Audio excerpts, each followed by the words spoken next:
How to see your Instagram password even if you forgot it. Hello everybody, welcome back to my channel. This is me, Pipin Basnet, and today I'll guide you on how you can see your Instagram password even if you forgot it.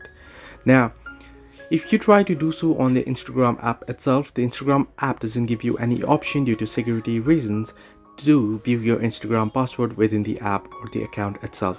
What you can do is you can reset the password, but if you don't have any way to reset the password and you want to view your password, then here's what you can do. If you have saved your Instagram password on your Google account, then you can simply head into your settings and then you want to head into your account option there. I'll just head into Google. You can head into Google or you can simply head into accounts here, and then you want to tap on manage accounts, and then you can simply tap on the particular Google account, and then you want to tap on Google account option, and this will load up.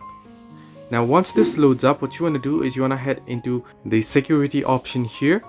Under security, you want to scroll down and you can see your connections here and such, and you can see password manager. You want to tap on manage password, and you can see Instagram. You want to tap on it, and then you want to go through the security process, and then you'll be able to view your password. So this way you can see your Instagram password if you forgot it.